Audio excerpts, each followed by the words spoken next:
Welcome to our YouTube channel Story Zone. Guys, next episode के लिए like का target 200 है। जैसे ही 200 लाइक्स हो जाएंगे तुरंत अगला एपिसोड आ जाएगा। तो अगर आपको जल्दी से नेक्स्ट एपिसोड चाहिए तो वीडियो को अभी लाइक करो। एपिसोड 36। सारी लड़कियां राज को देखने लगी, पर राज ने कुछ रिएक्ट नहीं किया। सब लोग बाहर आ गए थे। तन्मय बोला मैं गाड़ी लेकर आता हूँ। तब आस्था बोली हाँ मैं भी गाड़ी लेकर आती हूँ। वो दोनों पार्किंग में गाड़ी लेने चले गए। सब लोग बाहर वेट कर रहे थे। आरुष बार बार राध्या को परेशान कर रहा था। वो कभी राध्या के कमर पर हाथ लगाता था तो कभी मुंह से हवा मारता था। जब राध्या उसे गुस्से में देखती तो आरुष उसे आंख मार कर मुस्कुरा देता। उन दोनों को बिल्कुल ध्यान नहीं था कि सब उन दोनों को ही देख रहे हैं। विवेक उन दोनों को देख बोला बोलो तो यहीं कैंडल लाइट डिनर अरेंज कर देता हूँ। विवेक की बात सुन आरुष और राध्या ने देखा तो सब उन दोनों को ही देख रहे थे। राध्या सबके देखने से आरुष के पीछे छुप गई। सब लोग हंसने लगे। तब तक आस्था और तन्मय कार लेकर आ गए। विवेक आरुष राज कबीर सब लोग जाकर कार में बैठ गए। आस्था की कार में सभी गर्ल्स बैठ गई और कार वहां से निकल गई। तन्मय की कार आगे थी और वो राइट में निकल गई और आस्था की कार हॉस्टल के लिए निकल गई। सीनियर ने पार्टी की पूरी तैयारी करवा दी थी। बस अगले दिन का वेट बहुत बेसब्री से हो रहा था। आस्था ने सबको हॉस्टल छोड़ अपने घर के लिए निकल गई। रात के वक्त आरुष का घर अपने रूम से नीचे आया और अपनी मॉम को खोजने लगा। उसने पूरे हॉल में देखा पर शीला कहीं नहीं दिखी। एक नौकर वहां से जा रहा था तो आरुष बोला चाचा आपने मॉम को देखा क्या? नौकर बोला मालिक बड़ी मैडम तो किचन में खाना बना रही है। आरुष सीधा किचन में गया तो शीला जी बिरयानी बना रही थी। आरुष जाकर शीला जी को पीछे से हक कर बोला मॉम इस घर में इतने नौकर तो है, फिर आप खाना क्यों बना रही हैं? शीला जी मुस्कुराते हुए बोली बेटा ये मेरा घर है तो यह काम करने से मैं छोटी थोड़ी ना जो जाऊंगी। वैसे भी बस जल्दी से तेरी पढ़ाई पूरी हो तो मैं तुरंत तेरी शादी करा दूंगी।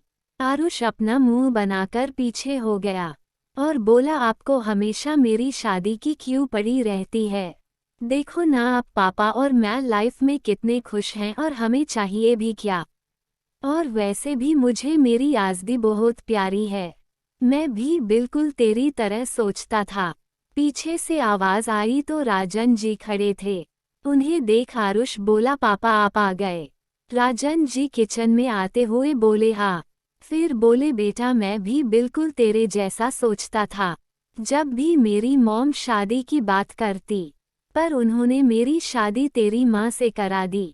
मुझे लगा मेरी आज़ादी छीन ली गई, पर धीरे धीरे मुझे तुम्हारी माँ पसंद आ गई और मेरे मॉम डैड भी मुझे छोड़कर इस दुनिया से चले गए। मेरा एक परिवार तो चला गया, पर मेरी माँ ने मुझे शीला के रूप में एक नया परिवार दिया और शीला ने तुम्हें हमारी जिंदगी में लाई और मेरा नया परिवार शुरू हुआ। तो बेटा कभी ऐसा मत सोचना कि हम तुम्हारा पूरा परिवार है, क्योंकि आगे जाकर हम तो नहीं होंगे। तो तुम अपनी लाइफ में शादी करोगे और जब तुम्हें लगेगा कि एक हमसफर सिर्फ तुम्हारे लिए बना है। आरव राजन जी की बात सुन बोला किसने कहा कि आप दोनों मुझे छोड़कर जा रहे हैं? मैं आप दोनों को कहीं नहीं जाने दूंगा। शीला जी आरव के बाल सहलाते हुए बोली बेटा किस्मत को कोई नहीं बदल सकता। और छोड़ो ये बात जाओ आप दोनों हाथ मुंह साफ करके नीचे आ जाओ, मैं खाना लगाती हूँ। राजन और आरुष दोनों अपने रूम में चले गए। आरुष अपने रूम के बड़े से मास्टर बेड पर लेट गया। वो अपने पापा की बातें याद करने लगा। पता नहीं क्यों उसे अपने परिवार में राध्या का चेहरा दिख रहा था। वो उठा और बिना कुछ सोचे राध्या को फोन मिला लगा दिया। वो बस राध्या की आवाज सुना चाहता था। 2 रिंग जाते ही राध्या ने फोन उठा लिया और नींद में बोली हेलो कौन है। राध्या की आवाज़ सुन पहले उसने टाइम देखा जिसमें 11 बज रहे थे। इस वक्त हॉस्टल में सब सो जाते हैं। किसी की आवाज़ न आने पर राध्या बोली अगर बात नहीं करनी तो फ़ोन को अचार में डाल दो। राध्या की आलस भरी आवाज़ आरुष को काफ़ी अट्रैक्टिव लग रही थी। आरुष बोला क्या कर रही हो तुम। आरुष की बात सुन राध्या पहचान गई कि ये आवाज़ आरुष की है। पर राध्या के ऊपर नींद हावी था। वो बोली हम इस वक्त आलू छिल रहे हैं, कल तक सब्जी बन जाएगी। ये कैसा सवाल है आरुष, हम सो रहे हैं। पर तुम अभी तक क्यों जग रहे हो। आरुष बोला क्योंकि मुझे तुम्हारी याद आ रही थी। अब तक राध्या की नींद खुल गई, कोई और ना डिस्टर्ब हो, इसलिए वो बाथरूम में जाकर बात करने लगी। राध्या बोली वो सब ठीक है, पर टाइम से सोना अच्छा होता है, ये से तो तुम बीमार पड़ जाओगे। राध्या की बात सुन आरुष मुस्कुरा दिया और बोला मेरी मॉम अपने लिए बहू खोज रही है, तो मैंने उन्हें परमिशन दे दी है। अब मैं उनकी पसंद से ही शादी करूंगा। आरुष की बात सुनकर राध्या थोड़ा दुखी हो गई और बोली क्या तुम्हारी माँ को हम पसंद नहीं आएंगे। राध्या की बात सुन आरुष उसे परेशान करते हुए बोला नो वे, क्योंकि मेरी मॉम को मॉडल बहू चाहिए, वो कभी भी किसी गांव की लड़की को नहीं अपनाएंगी। आरुष की बात सुनकर राध्या को और बुरा लग रहा था। वो बोली तो आरुष अब से तुम कभी हमसे बात मत करना। ये बोल राध्या ने फ़ोन काट दिया। आरुष बैग से उठकर राध्या के बारे में सोचने लगा। अचानक आरुष के चेहरे के एक्सप्रेशन बदल गए और एविल स्माइल के साथ बोला इतनी सरल तरह से तुम्हें कैसे छोड़ सकता हूँ। राध्या श्रीवास्तव, एपिसोड 37। आरुष नीचे आ गया और अपने मम्मी पापा के साथ डिनर कर सोने चला गया। दूसरी तरफ राध्या रो रही थी। वो बहुत देर तक बाथरूम में रोती रही। फिर आकर वो बेड पर लेट गई। उसने सोचा अब वो कभी आरुष से बात नहीं करेंगे। अगले दिन तन्मय का घर। आज तन्मय को कॉलेज की तैयारियां देखने जाना था। जूनियर्स रात को आने वाले थे, जबकि सीनियर को सुबह से सारी तैयारी देखनी थी। राज, आरुष, कबीर, विवेक सब तन्मय के घर आने वाले थे। तन्मय की मॉम खाना टेबल पर लगा रही थी। ऋत्विक, तन्मय के पापा, तैयार होकर नीचे आकर डाइनिंग टेबल पर बैठ गए। ऋत्विक जी बोले कहाँ है आपके साहबजादे, कहीं दिख नहीं रहे। राशि जी बोली आजकल मेरे बच्चे को बहुत काम रहता है, आज भी जल्दी उठ गया। आज उसे कॉलेज की तैयारी जो देखने जानी है। बाहर से आवाज़ आई हमें भी भूख लगी है आंटी, कुछ मिलेगा। जब राशि और ऋत्विक ने दरवाजे के पास देखा तो हॉल से डाइनिंग रूम में आरुष, राज, कबीर, विवेक अंदर आ रहे थे। राशि जी सबको देख खुश होते हुए बोली क्यों नहीं बच्चों, आ जाओ तुम सब भी खा लो। सब लोग आकर टेबल पर बैठ गए। ऋत्विक जी बोले क्या बात है बच्चों, आज तो जूनियर्स का वेलकम बहुत अच्छे से करने वाले हो। राज बोला क्या करे अंकल, अब जब आप लोग इतना कमाते हो तो उसे कहीं तो खर्च करेंगे ही ना। ऋत्विक जी राज की बात सुन बोले कोई बात नहीं बेटा, आगे चलकर सब तुम लोगों को ही संभालना है, फिर मैं पूछूंगा। विवेक बोला आंटी मुझे ना चाय और पराठे दीजिए, बहुत दिनों से आपके हाथों से कुछ नहीं खाया। राशि जी बोली क्यों नहीं, तुम्हें जितना खाना है खा लो, मैं अभी लाती हूँ तुम सब के लिए। तन्मय ऊपर से आते हुए बोला मॉम मुझे भी, फिर आकर टेबल पर बैठ गया। गुड मॉर्निंग डैड, तन्मय बोला। ऋत्विक जी बोले बच्चों तुम सब का कॉलेज कैसा चल रहा है। कबीर बोला अंकल बहुत अच्छा चल रहा है। ऋत्विक जी बोले आजकल के बच्चे बस पढ़ाई ही करते हैं, और गर्व से सीना चौड़ा कर बोले हमारे जमाने में हम सब पढ़ते और गर्लफ्रेंड भी बनाते थे। आरुष बोला तो अंकल आपकी शादी अरेंज मैरिज नहीं थी। नहीं, जब मैं और तुम्हारे पापा लोग कॉलेज में थे तब हम पिकनिक पर गए थे, वहीं पर मैंने तन्मय की मॉम को देखा था, और जब मुंबई आया तो उसके कुछ महीनों बाद राशि जी हमारी कॉलेज में हमारी जूनियर बनकर आई। ऋत्विक जी की बात सुन सबकी कुरियोस हो गए और विवेक बोला, पर अंकल आप बाकी सब अंकल और पापा में से किसकी प्रेम कहानी सबसे हिट थी? ऋत्विक जी बोले, बेटा छोड़ो ये सब, तुम भी क्या लेकर बैठ गए?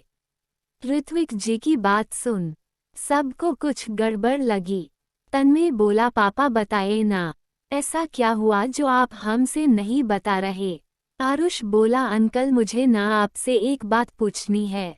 मॉम डैड और आप सब एक कॉलेज में थे, पर कभी भी कॉलेज में डैड को मॉम पसंद नहीं आई और आज दोनों साथ है, ऐसा क्यों? आरुष की बात सुन ऋत्विक जी थोड़ा टेंस हो गए। वो कुछ बोलते उतने में राश जी आकर बोली, बच्चों कभी भी हम जिसे नहीं चाहते उसी से हमारी किस्मत जुड़ जाती हैं।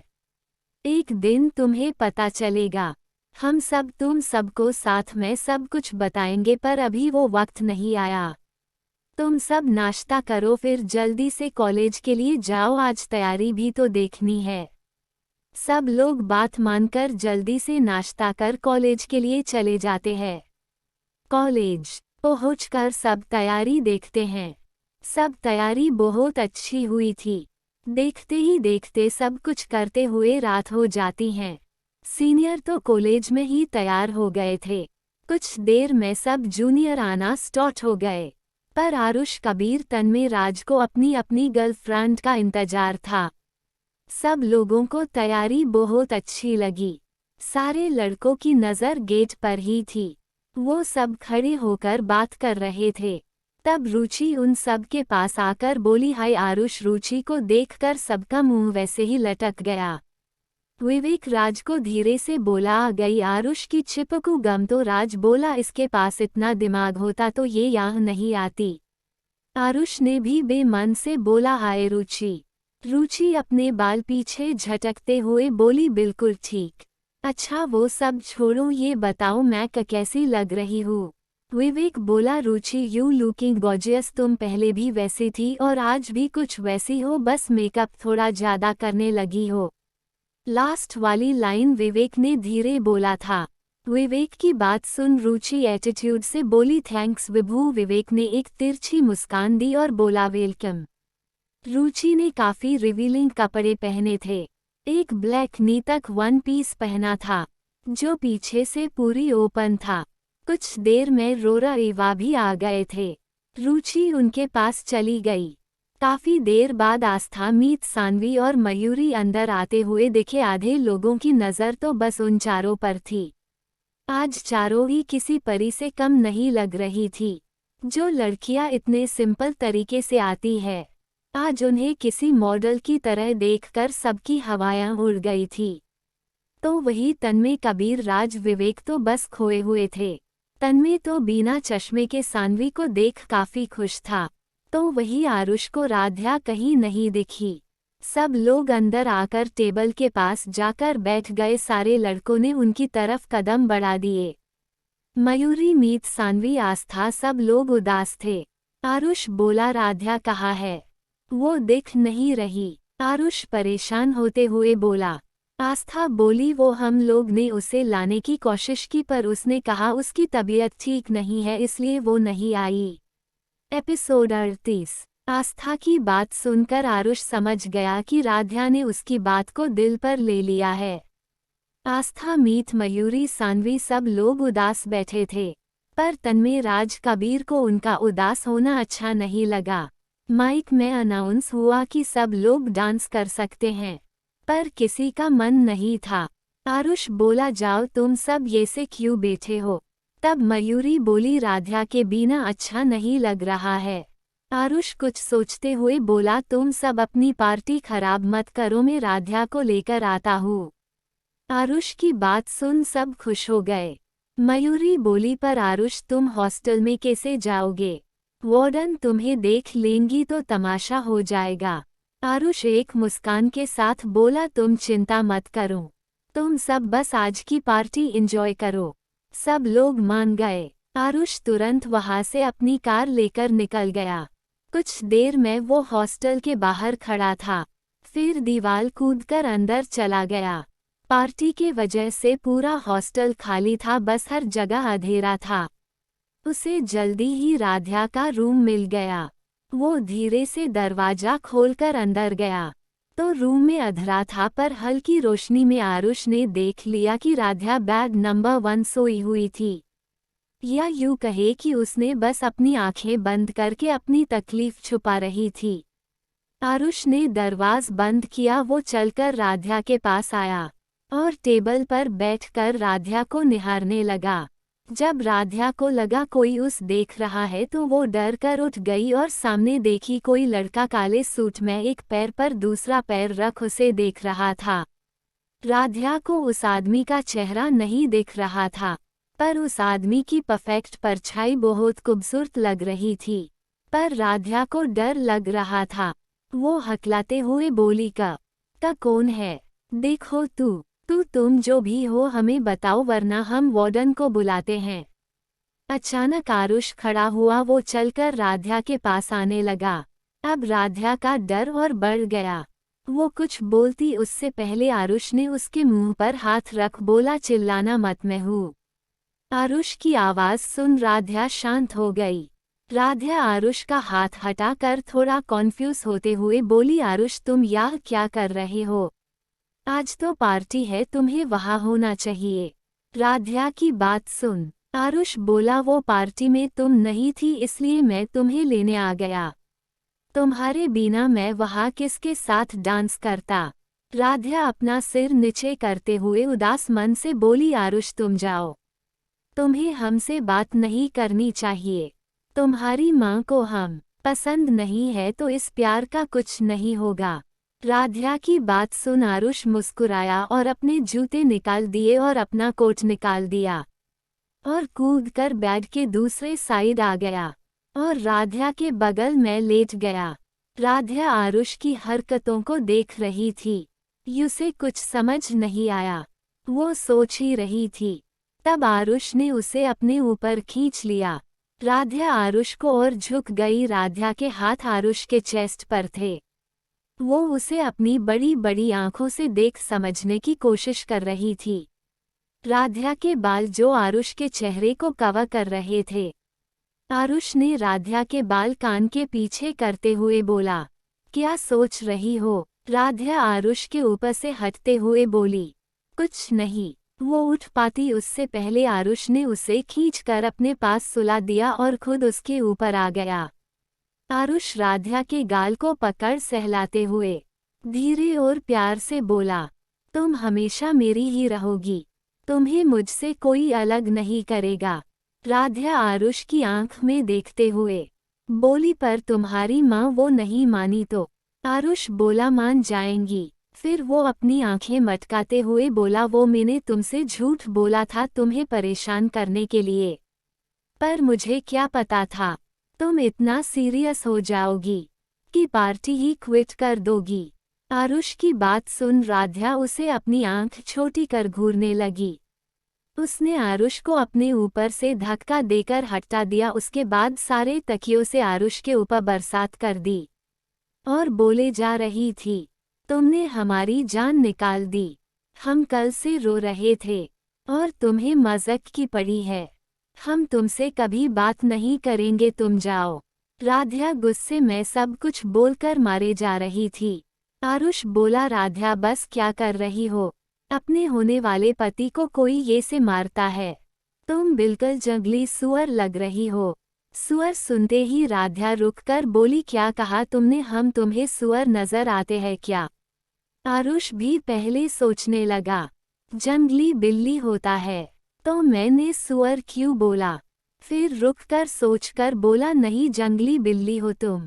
अपने लिए फिर से जंगली बिल्ली सुनकर राधा गुस्से में सब तकिए को आरुष के ऊपर फेंकना चालू कर दिया। वही आरुष को उस तकिए की मार का कोई असर नहीं हुआ। जब राधा थक गई तब वो बैठकर रोने लगी।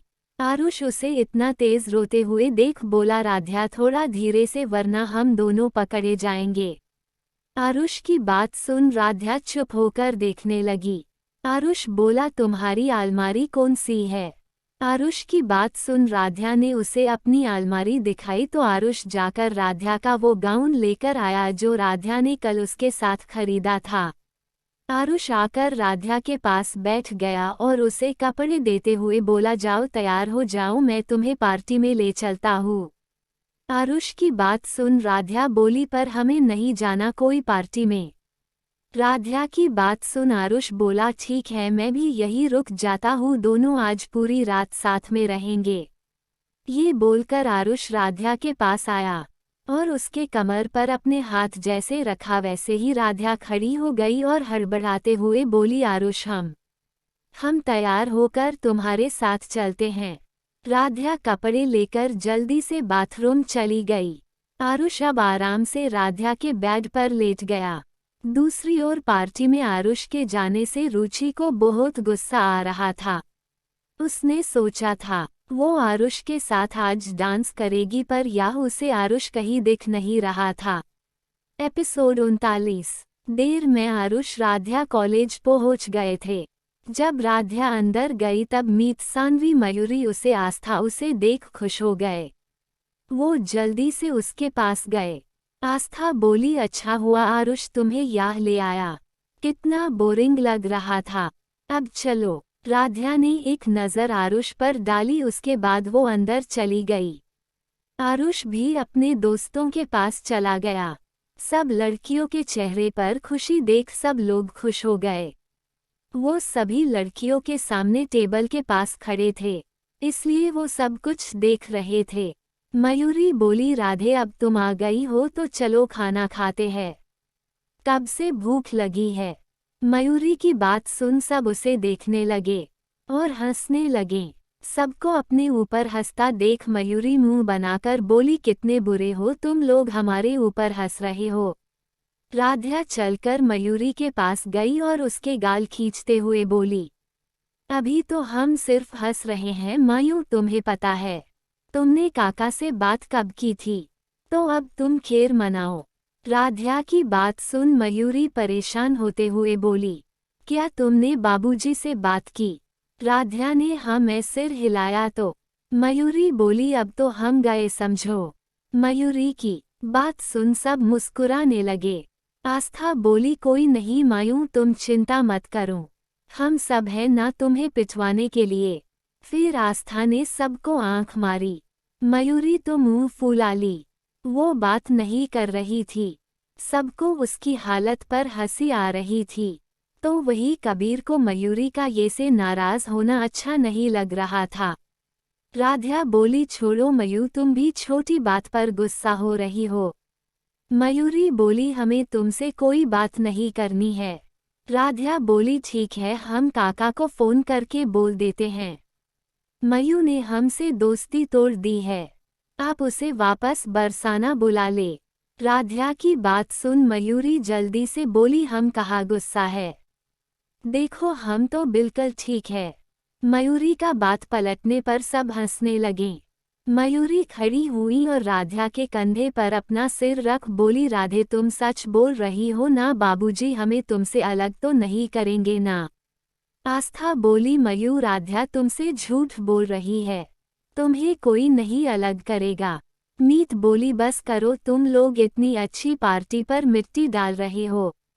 सब मीत को देख बोले, मीत ये आजकल तुम्हें क्या हुआ है, तुम पंजाबी बोलना कम कर दिया है। मीत को ये बात सुन उसे राज की याद आ गई कि राज को पंजाबी कम समझ आती हैं, इसलिए उसने पंजाबी बोलना कम कर दिया। मीत बहाने बनाते हुए बोली, वो मैंने ना सोचा कि मुंबई में पंजाबी थोड़ी अजीब है, इसलिए मैंने नॉर्मल बोलना चालू कर दिया। वो सब बात कर रहे थे और सारे बॉयज उनकी बातें सुन रहे थे। तब एक सीनियर ने अनाउंसमेंट करते हुए बोला, hello everyone, smile, I hope आप सबको पार्टी की तैयारी अच्छी लगी और अब हम एक गेम खेलेंगे। आप सब वहाँ दो कांच के बाउल देख रहे हो ना, उसमें जो एक पिंक पेपर वाला बाउल है उसमें से लड़कियां पेपर निकालगी और जो नंबर आपका निकलेगा वही नंबर जिस लड़के के नंबर से मैच करेगा वो लड़का लड़की को साथ में कपल डांस करना होगा। सारी लड़कियां जाकर एक एक चिट निकाल ली और लड़के जाकर दूसरे बाउल में से चिट निकाल लिए और जिसके नंबर सेम थे वो सभी अपने पार्टनर को खोजने लगे। सबको अपना अपना पार्टनर मिल गया। राधा का पार्टनर कोई और लड़का था जिससे उसे डांस का बिल्कुल मन नहीं था। तो वही मीत मयूरी सानवी को अलग अलग पार्टनर मिले। सबका चेहरा उदास था सिवाय आस्था के। आस्था और विवेक का नंबर एक ही था जिससे आस्था बहुत खुश थी, पर विवेक इससे ज्यादा फर्क नहीं पड़ा। तो वही आरुष का गुस्सा बहुत भयंकर था। वो राधा को किसी के साथ देखना भी नहीं चाहता था। उसने जो चिट ली थी वो उसके हाथों को कस गया। वो अपने मन में बोला, जब तक मैं तुमसे उस थप्पड़ का बदला नहीं लेता तब तक तुम्हें कोई छू भी नहीं सकता। जब तक मेरी मौत ना हो जाए, जब मैं तुम्हें छोड़ दूंगा तब भी तुम्हें मेरे अलावा कोई नहीं छू सकता। वो लड़का जो राधा के पास आकर उसका हाथ मांगा, राधा वे मन से अपना हाथ उसके हाथ में दे दी और वो दोनों स्टेज के बीच में डांस करने चले गए। राधा बस आरुष को ही देख रही थी। वो चुपचाप खड़ा था। जब रुचि अपना नंबर लेकर आरुष के पास आकर बोली, आरुष मेरा और तुम्हारा नंबर एक है, चलो डांस करते हैं। पर आरुष ने कोई रिएक्शन नहीं दिया। वो वैसे ही खड़ा था। राधा डांस तो कर रही थी पर राधा का ध्यान बस आरुष पर था। आरुष का गुस्सा बढ़ते ही जा रहा था। उस लड़के के हाथ राधा के कमर पर देख आरुष को बर्दाश्त नहीं हुआ। वो जाकर राधा को वहां से खींच लिया और उसे लेकर बाहर की ओर जाने लगा। वो लड़का और रुचि बस उन दोनों को देखते ही रह गए। आरुष राधा का हाथ इतनी तेज पकड़ा था कि राधा को दर्द हो रहा था। वो बोले जा रही थी, आरुष छोड़ो, हमें दर्द हो रहा है। पर आरुष इतने गुस्से में था कि उसने राधा को इग्नोर कर उसे ले जाकर कार में बैठा दिया। वो गुस्से में आकर दूसरे और कार में बैठ गया। कार स्टार्ट कर वहां से तेज स्पीड में निकल गया। राधा बोल रही थी, आरुष हम कहाँ जा रहे हैं, कुछ बोलो। पर आरुष कुछ नहीं बोला। वो गुस्से में कार बहुत तेज चला रहा था। राधा को थोड़ा डर लग रहा था, पर जब आरुष कुछ नहीं बोला तो राधा भी चुप हो गई। कुछ देर में वो लोग आरुष के शहर से बाहर वाले बंगले में पहुंच गए। राधा इतनी देर से बस चुप थी। आरुष कार से नीचे उतरा और राधा को अपनी गोद में उठाकर अंदर ले जाने लगा। एपिसोड 40। आरुष राधा को अंदर लेकर जा रहा था। राधा नई जगह देख परेशान हो गई थी। वो बोले जा रही थी, आरुष ये हम दोनों कहाँ पर है। पर आरुष ने कोई जवाब नहीं दिया। आरुष को बस उस लड़के का छूना याद आ रहा था। वो सीधा राधा को अपने कमरे में ले जाकर बाथरूम ले गया और वहां पर खड़ा कर दिया। उसने शावर चालू कर दिया जिससे राधा के ऊपर ठंडा पानी गिरने लगा। आरुष ने राधा का हाथ पकड़ा और उसे साफ करने लगा। राधा को दर्द हो रहा था, उसके आंसू पानी के साथ बह रहे थे। पर आरुष बस जहाँ जहाँ उस लड़के ने उसे छुआ था वह साफ कर रहा था। राधा रोते और ठंड की वजह से हकलाते हुए बोली, आरुष हमें ठंड लग रही है। आरुष ने जब सिर उठाकर देखा तो राधा कांप रही थी और सिसकारियां ले रही थी। आरुष ने जल्दी से शावर बंद किया। अब तक वो खुद भी गीला हो गया था। आरुष को राधा को इस तरह देखकर गिल्ट हो रहा था। वो जल्दी से बाहर जाकर कपड़े देखने लगा, पर उसे बस शर्ट ही दिख रही थी। उसने जल्दी से अपनी एक वाइट शर्ट निकाली और टॉवल लेकर बाथरूम में गया। वहां जाकर उसने देखा कि राधा नीचे दीवार से टेक लगाकर अपने हाथ पैर मोड़कर अपना सिर अपने घुटनों में छुपाकर रो रही है। राधा के कपड़े पूरे चिपक गए थे। आरुष जल्दी से राधा के पास गया और उसका चेहरा ऊपर कर देखा तो राधा की आंखें लाल हो गई थी, जिसे देख साफ पता चल रहा था कि वो रो रही है। आरुष उस वक्त कुछ नहीं बोला। उसने राधा को खड़ा किया और कपड़े और टॉवल देते हुए एक शांत स्वर में बोला, राधा इसे पहन लो, मेरे पास बस यही है। राधा बिना आरुष की तरफ देखे कपड़े और टॉवल ले ली। आरुष बाथरूम से निकल गया और बैठकर राधा का इंतजार करने लगा। थोड़ी देर में बाथरूम का दरवाज खुला तो आरुष देखने लगा। राध्या बाहर नहीं निकल रही थी। वो इधर उधर देख रही थी अपना सर निकालकर। आरुष खड़ा हुआ और दरवाज़ा खोलकर राध्या को बाहर निकाल दिया। आरुष को देख राध्या अपना सिर झुका ली और अपनी शर्ट को नीचे खींचने लगी।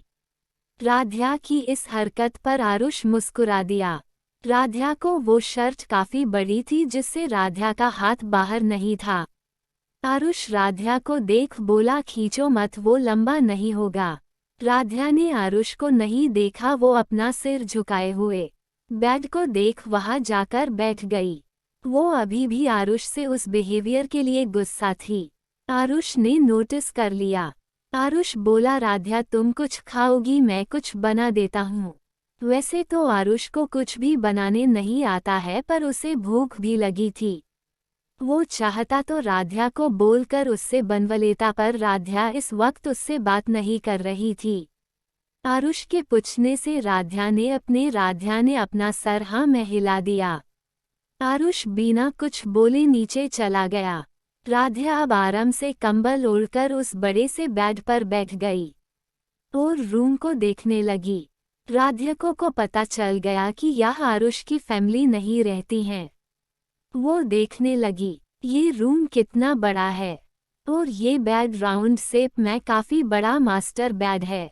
वो देख रही थी, तब उसे नीचे से बर्तन की गिरने की आवाज आई। राध्या खड़ी हुई और जल्दी से नीचे गई और जब किचन में गई तो देखा आरुष ने बर्तन गिरा दिया था और जिस तपेले को उसने हाथ में लिया था वो इतना बड़ा था कि 8 लोगों का खाना उसमें बन जाता। राध्या किचन में देखने लगी। आरुष राध्या को देख बोला, तुम यहाँ क्यों आई, तुम्हें ठंड लग रही होगी, ना जाओ आराम करो। राध्या आरुष को देख समझ गई कि आरुष को खाना बनाना नहीं आता। वो बिना कुछ बोले किचन में गई। आरुष के हाथ से वो तपेला लेकर उसे रख दिया और एक छोटा सा बर्तन खोजकर उसमें पानी डालकर गैस पर रख दिया। राध्या वो आरुष से बात नहीं करना चाहती थी, इसलिए राध्या को जो भी चाहिए था वो सब ढूंढ रही थी। आरुष को पता था राध्या उससे बात नहीं करेगी, इसलिए वो जाकर राध्या के पास खड़ा हो गया। राध्या ने पानी में नूडल्स डाल दिए और सब्जी काटने लगी। राध्या की सब्जी काटने की स्पीड देख आरुष दंग रह गया। कोई इतनी तेज सब्जी कटता है क्या, ऐसा लग रहा है कुछ देर में मुझे भी काट देगी। राध्या ने सारी सब्जी नूडल्स में डाल दिए और फ्रिज में से दूध निकालकर आकर चाय बनाने जा रही थी। आरुष झट से बोला, मैं कॉफी पीऊंगा। आरुष की बात सुन राध्या उसे गुस्से में देखने लगी। आरुष राध्या के यूं देखने पर जल्दी से बात बदलते हुए बोला, कभी कभी चाय पीना अच्छा होता है, मैं चाय भी पी लूंगा। राध्या कुछ न बोलकर चाय चढ़ा दी। आरुष राध्या को देख रहा था, जिसके चेहरे पर कोई भाव नहीं था। वो राध्या से बात करना चाहता था। वो थोड़ा सा पीछे हुआ और राध्या को जल्दी से कमर से पकड़ लिया। राध्या ने कुछ रिएक्ट नहीं किया, वो वैसे ही खड़ी थी। आरुष राध्या के बालों को दूसरी साइड करके उसके कंधों पर अपना सिर रख प्यार से बोला, क्या तुम मुझसे गुस्सा हो? राध्या ने कोई जवाब नहीं दिया। राध्या को कुछ न बोलते देख आरुष बोला, क्या तुम मुझे माफ नहीं करोगी? राध्या अभी चुप थी। आरुष जल्दी से राध्या को अपनी ओर पलटा और खुद से एकदम चिपका लिया और राध्या के गालों पर अपने हाथ रख बोला, एक बार माफ कर दो, अगली बार से मैं ये सा कुछ नहीं करूँगी। आरुष की बात सुन राध्या बिना किसी भाव के बोली, आरुष हमें छोड़ो और किस माफी की बात तुम कर रहे हो? अगर तुम्हें कुछ परेशानी थी तो हमसे बोलते, पर तुम्हें किसने हक दिया हमारे साथ इस तरह का सुलूक करने का? अगर तुम हमसे एक बोलते कि तुम हमें किसी और को छूता हुआ नहीं देख सकते तो हम खुद उस लड़के से दूर हो जाते। राध्या की बात सुन आरुष ने कहा, सॉरी राध्या, अब से ऐसा नहीं करूँगी। राध्या बोली, आरुष हमें छोड़ो और पूरी चाय बह जाएगी। आरुष को शरारत सूझी और राध्या को और कसके पकड़ बोला, नहीं पहले बोलो कि तुम मुझसे प्यार करती हो। आरुष की बात सुन राध्या बोली, आरुष ये क्या बात हुई, हम ऐसा कुछ नहीं बोलने वाले, छोड़ो हमें। आरुष बोला, अच्छा ठीक, तो मैं तुम्हें ये से ही पकड़ रखूंगा। आरुष की बात सुन राध्या बोली, ठीक है, हम तुमसे बहुत प्यार करते हैं, अब छोड़ो हमें। आरुष ने राध्या को छोड़ दिया। कुछ देर में नूडल्स तैयार हो चुके थे। राध्या नूडल्स को 2 कटोरे में परोसने जा रही थी, तब आरुष ने एक कटोरा हटा दिया और बोला, एक में ही निकालो, मैं तुम्हारे साथ ही खाऊंगा। तब राध्या ने एक कटोरे में ही सारे नूडल्स निकाला और चाय छानकर नूडल्स और चाय को एक ट्रे में रख दी। आरुष ट्रे को उठाकर बोला, मेरे साथ चलो। राध्या भी आरुष के साथ जाने लगी। आरुष राध्या को टेरेस पर ले गया। राध्या टेरेस को देख बोली, कितना सुंदर है। आरुष बोला, अच्छा कैसे नहीं होगा, हम 5 दोस्तों ने मिलके ये जगह सिलेक्ट की है। राध्या बोली, तो तुम यहाँ रहते हो? नहीं, मैं अपने मॉम डैड के साथ रहता हूँ। आरुष बोला। आरुष ने ट्रे को टेबल पर रखा। राध्या ने काउच पर एक कंबल देखा और उसे अपने पैरों को ढक कर बैठ गई। उसकी इस हरकत पर आरुष को भी हंसी आ गई। गाइस, नेक्स्ट एपिसोड के लिए लाइक का टारगेट 200 है। जैसे ही 200 लाइक्स हो जाएंगे तुरंत अगला एपिसोड आ जाएगा। तो अगर आपको जल्दी से नेक्स्ट एपिसोड चाहिए तो वीडियो को अभी लाइक करो। Thanks for watching.